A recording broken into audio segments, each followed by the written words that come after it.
नमस्कार मित्रों, आज हमारा ये दूसरा वीडियो।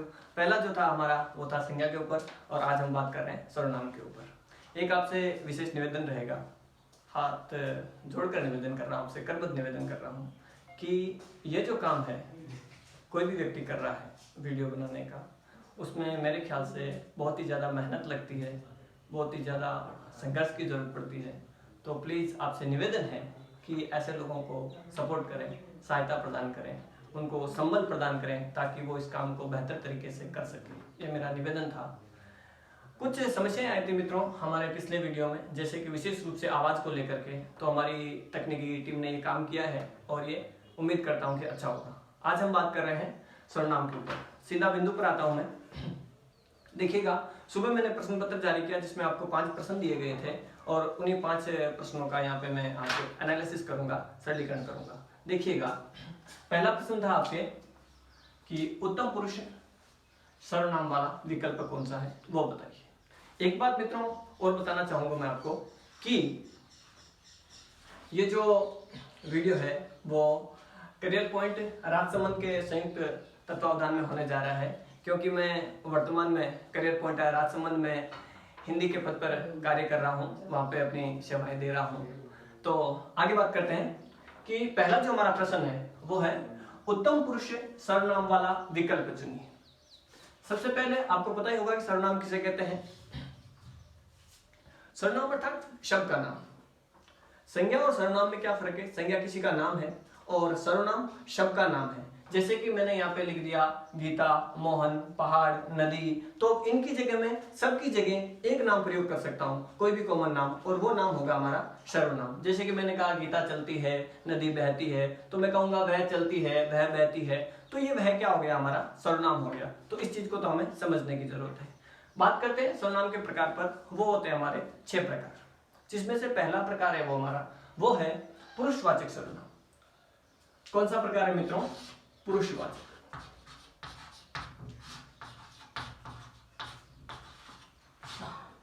पुरुषवाचक के 3 प्रकार हैं।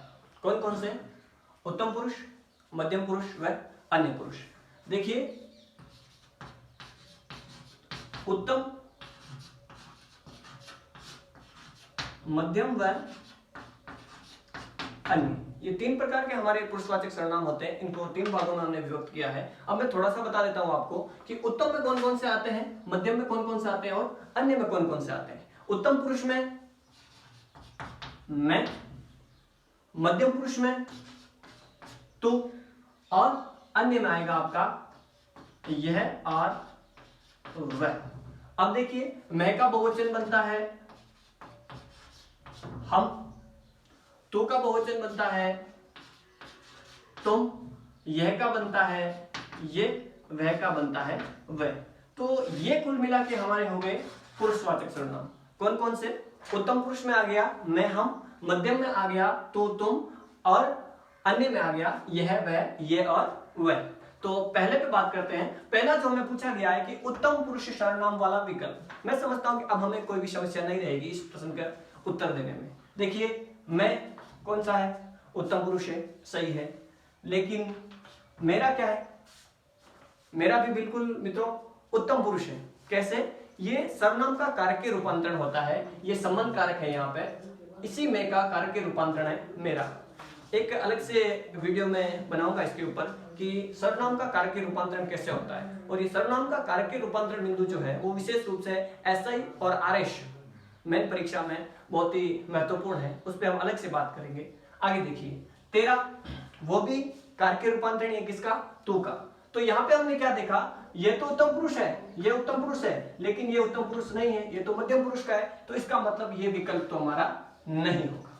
आगे देखिए, दूसरा है मुझे, बिल्कुल है, मैं का कारक के रूपांतरण है मुझे, उत्तम पुरुष।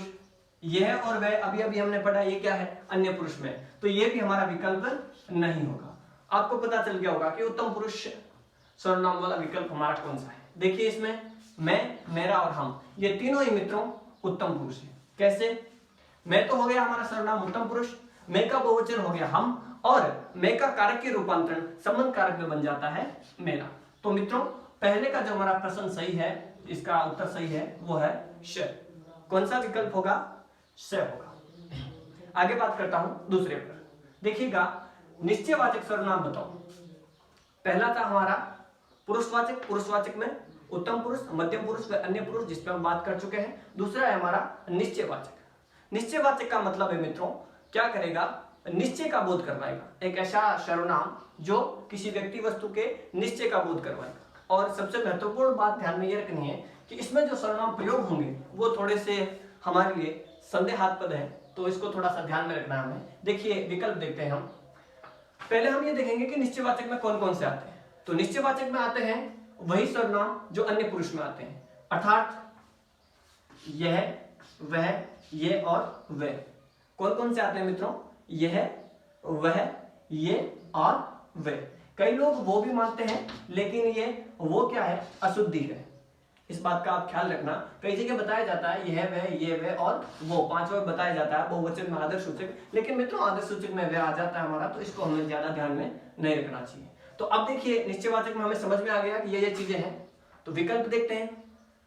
वह रोता है, वह रोता है, कौन, अन्य पुरुष की बात हो रही। और अन्य पुरुष में क्या होता है, जब वक्ता या लेखक ना तो स्वयं की बात करता है, ना सुनने वाले की बात करता है, किसी अन्य की बात करता है, तो वो कौन सा होता है, अन्य पुरुष होता है। तो यहाँ पे कहा वह रोता है, ना तो आप रो रहे हो, ना मैं रो रहा हूं, कोई अन्य ही रो रहा है। तो इसका मतलब ये वह क्या हो गया, ये वह तो हो गया हमारा अन्य पुरुष।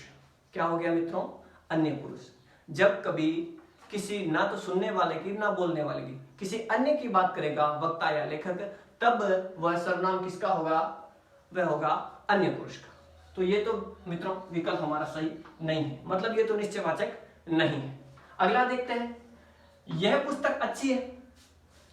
अधिकतर काफी प्रश्नों के उत्तर मेरे को मिले भी हैं, तो कई मित्रों के यही प्रश्न थोड़ा सा गलत हो रहा है, तो उस पर ही हम बात करेंगे आज कि कैसे ये गलत क्यों हो रहा है। इसको हमें समझने की जरूरत है, इस कॉन्सेप्ट को हमें समझने की जरूरत है, इस अवधारणा को समझने की जरूरत है। अब देखिए मित्रों लिखा हुआ है यह पुस्तक, तो ये सीधी सी बात है, अन्य पुरुष भी हो सकता है और निश्चयवाचक भी हो सकता है।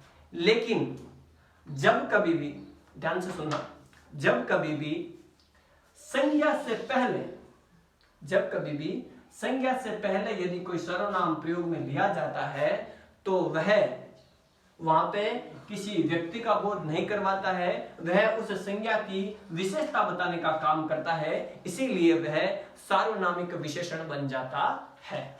क्या बन जाता है, सार्वनामिक विशेषण बन जाता है। यहाँ पे देखिए मित्रों, ये पुस्तक जो है हमारी संज्ञा है, और जब संज्ञा और सर्वनाम दोनों साथ में प्रयोग होंगे तो ये एक प्रकार का दोष हो जाएगा हमारे व्याकरण का, तो दोनों साथ में प्रयोग नहीं हो सकते। इसलिए जब कभी भी किसी भी संज्ञा से पहले यदि किसी सर्वनाम का प्रयोग हो रहा है, तो वह सर्वनाम क्या हो जाएगा, वह सर्वनाम नहीं रहेगा, वह सार्वनामिक विशेषण हो जाएगा, जिसको हम अगले बिंदु विशेषण में विस्तार से पढ़ेंगे। अगला देखिए, तो ये तो हो गया हमारा सार्वनामिक विशेषण, संदेह की कोई बात नहीं है। आगे देखिए, तो अब आपको पता चल गया विकल्प कौन सा सही है। विकल्प है हमारा यह सही। अब यह सही कैसे हुआ, इस पर बात करेंगे हम कि यह तो श्याम है। फोकस किस पे हो रहा है, विशेष दृष्टि किस पे डाली जा रही है, यह के ऊपर। देखिए तो निपात आ गया है, यह तो श्याम है, ये पर विशेष जोर दिया जा रहा है, और ये क्या कर रहा है यहाँ पे, ये श्याम की निश्चितता बता रहा है। ये कौन है, ये तो श्याम है, निश्चितता का बोध करवा दिया। तो यहाँ पे मित्रों निश्चयवाचक कौन सा हो जाएगा, ये हो जाएगा। हमारा तीसरा विकल्प जो है वो सही है। आपके गलत हुआ तो उसको ठीक कर लें। अगला देखिए, तीसरा है हमारा अनिश्चयवाचक। कौन सा है मित्रों, अनिश्चयवाचक सर्वनाम होता है। अनिश्चयवाचक सर्वनाम में कौन कौन से आते हैं बता देता हूं मैं आपको। वैसे तो दो ही आते हैं, कौन कौन से, कोई, कुछ, लेकिन एक तीसरा और भी है, वो है किसी। क्या है मित्रों, किसी। अब इसके बारे में आपको बता देता हूं कि कोई और किसी, क्या है मित्रों, कोई और किसी, ये दोनों सर्वनाम व्यक्ति के लिए प्रयोग में लिए जाते हैं, और कुछ जो है वो किसी वस्तु के लिए प्रयोग में लिए जाते हैं। जब कभी भी किसी व्यक्ति के बारे में या किसी वस्तु के बारे में हमें निश्चय नहीं है, निश्चय का बोध नहीं है, तब वहां पे जो हम सर्वनाम प्रयोग में करेंगे, प्रयोग में लाएंगे, वो क्या होंगे, हमारे अनिश्चयवाचक सर्वनाम होंगे। क्या होंगे मित्रों, अनिश्चयवाचक सर्वनाम। देखिए आगे बात करते हैं। पहला विकल्प है कोई, बिल्कुल है, कोई आ रहा है, जैसे कि मैंने कहा कोई आ रहा है, कोई देख रहा है, कोई सुन रहा है। तो ये क्या हो गया, अनिश्चय का हो गया। लेकिन आगे देखिए जो आ गया है, तो क्या जो हमारा सर्वनाम में है क्या अनिश्चयवाचक में? नहीं मित्रों, ये तीन ही आएंगे, कोई, कुछ और किसी। तो ये जो किस में है हमारा, आगे बात करेंगे हम आगे वाले प्रश्न में, जो आता है हमारा संबंधवाचक में। किस में आता है? संबंधवाचक में। अगला देखिए कुछ, बिल्कुल कुछ है, कुछ गिर गया, चाय में कुछ गिरा है, कुछ दे दो खाने के लिए, क्या है? आदमी को थोड़ी खाओगे, वस्तु ही तो खाओगे, कुछ पदार्थ तो खाओगे। तो कुछ किसके लिए आएगा? वस्तु के लिए। तो ये तो ठीक है, लेकिन बहुत, बहुत क्या हमारा मित्रों, बहुत में ध्यान रखना है। एक बात मैं आपको बता देता हूं, किसी भी शब्द को वाक्य में प्रयोग कीजिए, उसके अर्थ पे ध्यान दीजिए, जो अर्थ निकलता है उसी पे हमें फोकस करना है, उसी को केंद्र में रखना है। देखिए ये जो बहुत है वो हमारा विशेषण भी हो सकता है और क्रिया विशेषण भी हो सकता है। देखिए आगे बात करेंगे हम विशेषण में, जब पढ़ेंगे तब बात करेंगे विशेषण में कि बहुत क्या क्या हो सकता है। आगे देखिए, तो कोई, कुछ और किसी, जी बिल्कुल, ये हमारा जो उत्तर है वो सही है। अगर किसी का गलत हुआ है तो इसको सही कर लें। क्या क्या होगा? कोई, कुछ और किसी, जिसमें से कुछ तो आएगा वस्तु के लिए और कोई और किसी किसके लिए आएगा? व्यक्ति के लिए आएगा। जैसे कि मैंने कहा कोई आ रहा है, किसी की पुस्तक गुम हुई है क्या, तो ये किसी किसके लिए आया? व्यक्ति के लिए। जैसे मैंने कहा प्रवीण की पुस्तक, किसी की पुस्तक, तो ये क्या हो गया मित्रों? ये अनिश्चयवाचक हो गया। और कुछ वस्तु के लिए, चाय में कुछ गिरा है, चाय में कुछ गिरा है, यहाँ कुछ गिरा है, तो ये क्या हो गया? अनिश्चयवाचक, वस्तु के लिए हो गया। आगे देखिए मित्रों, चौथा जो प्रश्न है हमारा वो है तुम्हें क्या चाहिए? रेखांकित शब्द का सर्वनाम। तुम्हें क्या चाहिए? तो पहले देखिए रेखांकित क्या है? क्या, क्या है? क्या। तो ये क्या जो हमारा रेखांकित है उसमें हमें बताना कौन सा है। तो सीधी सी बात है, जाहिर सी बात है, सबके लगभग सही हुआ होगा। निजवाचक आपको पता ही है, जब स्वयं के लिए वक्ता किसी शब्द का प्रयोग करता है, सर्वनाम का प्रयोग करता है, तो वो निजवाचक होता है। प्रश्नवाचक, जब हम वाक्य में प्रश्न पूछने के लिए किसी सर्वनाम का प्रयोग करते हैं तो वो कौन सा होगा? प्रश्नवाचक होगा। इसमें देखिए दो चीजें बता देता हूं मैं आपको, एक तो है क्या और दूसरा है हमारा कौन। वैसे तो ये 6 प्रकार के होते हैं जो हमारे मीडिया के पास हमें, जिसको 6 ककार कहते हैं। क्या कहते हैं मित्रों? 6 ककार। कौन कौन से होते हैं? क्या, कौन, कहाँ, कब, क्यों, कैसे। कौन कौन से होते हैं? क्या, कौन, कब, कहाँ, क्यों, कैसे। ये 6 ककार होते हैं और यही ज्यादातर हमारे प्रश्नवाचक में पूछे जाते हैं। तो इसका सही उत्तर तो हमारा हो गया क्या का कौन सा हो गया? ब, प्रश्नवाचक सर्वनाम है। ये क्या क्या है हमारा? प्रश्नवाचक सर्वनाम है। आगे देखिए, अगले पर बात करते हैं। इससे पहले एक बात और बता दूं मैं आपको कि ये जो क्या है वो तो वस्तु के लिए, घटना के लिए आता है, और कौन जो है वो व्यक्ति के लिए आता है। इस बात का ध्यान रखना, ठीक है। जैसे कि मैंने कहा क्या टूटा, क्या गिरा, तो ये तो क्या हो गया? वस्तु हो गया। जैसे मैंने कहा कौन गिरा, कौन आया, कौन जाएगा, कौन पढ़ा रहा है, तो आप कहोगे परदेसी पढ़ा रहा है, सीधी सी बात है। आगे देखिए, तो अगला प्रश्न है हमारा 5वां प्रश्न, वो है संबंधवाचक सर्वनाम कौन सा है। मित्रों लगातार जो 6 सर्वनाम है उनके बारी बारी बात करते जा रहा हूं मैं। पहला था उत्तम पुरुष, सॉरी माफ कीजिएगा, पुरुषवाचक, दूसरा था निश्चयवाचक, तीसरा था अनिश्चयवाचक, चौथा था हमारा प्रश्नवाचक, और 5वां है संबंधवाचक, और आखिरी होगा निश्चयवाचक। तो देखिए संबंधवाचक पे बात करते हैं। 5वां प्रश्न है कि संबंधवाचक सर्वनाम कौन सा है। तो देखिए कुछ बिल्कुल बात कर लिया हमने, कौन सा है? अनिश्चय है। वहां क्या मित्रों बताइए? वहां आगे बात करेंगे। वहां जो है हमारा वो है स्थानवाचक क्रिया विशेषण। क्या है? स्थानवाचक क्रिया विशेषण। किसी भी क्रिया की विशेषता बताएगा। जैसे कि मैंने कहा वहां पर गिरी है, मैंने कहा वहां खड़ा है, मैंने कहा वह वहां खेल रहा है, तो वहां क्या हो गया? स्थानवाचक हो गया। आगे देखिए, तो ये भी नहीं होगा हमारा। अब है जो और शो। तो मित्रों जो हमारे 11 सर्वनाम होते हैं उनमें से देखिए जो संबंधवाचक में आते हैं वो आते हैं जो और शो। कौन से आते हैं? जो, सो। इसमें आते हैं जो, सो, जिसका, जिससे। ये क्या हो जाएगा? इसका कारक के रूपांतरण हो जाएगा। मैंने आपको बताया, ये अगले वीडियो में हम बात करेंगे। तो इसका सही विकल्प कौन सा होगा हमारा? श। अगले पे बात करता हूं मैं कि आखिरी प्रश्न है हमारा, इनमें से निजवाचक सर्वनाम कौन सा नहीं है। मित्रों 90% जो गलती करते हैं हम, वो प्रश्न को पढ़ने में, प्रश्न को समझने में गलती करते हैं, और ये गलती हमें नहीं करनी है।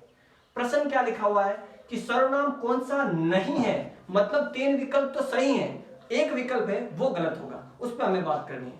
मित्रों पढ़ते समय जब तक हम मित्रों प्रश्न को ढंग से नहीं पढ़ेंगे तब तक हमारे पूर्ण नंबर या अच्छे नंबर प्राप्त नहीं हो सकते। तो देखिए बात करते हैं, स्वयं बिल्कुल खुद के लिए प्रयोग करते हैं, जैसे कि मैं स्वयं उठता हूं, मैं स्वयं खाता हूं, मैं स्वयं पढ़ाता हूं, तो स्वयं किसके लिए आ गया, निजवाचक में आ गया।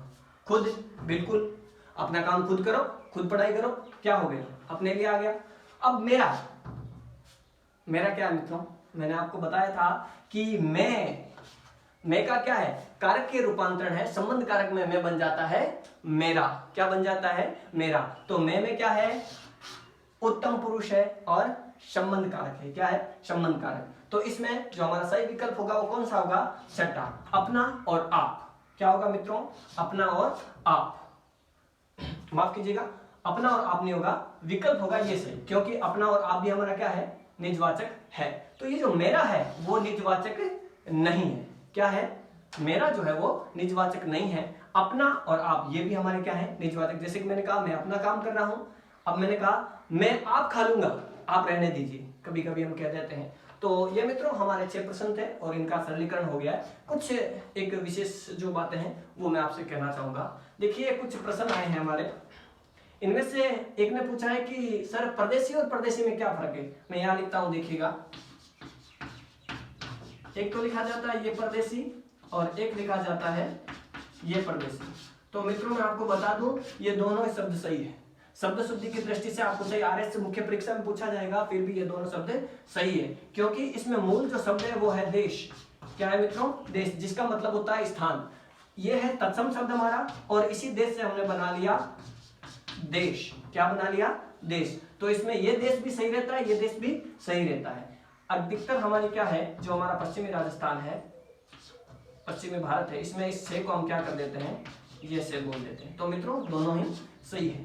एक और प्रश्न है कि वर्तमान में एक हमारे कोई विषाणु चल रहा है, कोरोना। तो किसी ने पूछा है कि सर ये कोरोना जो है वो कौन सी संज्ञा है इसमें।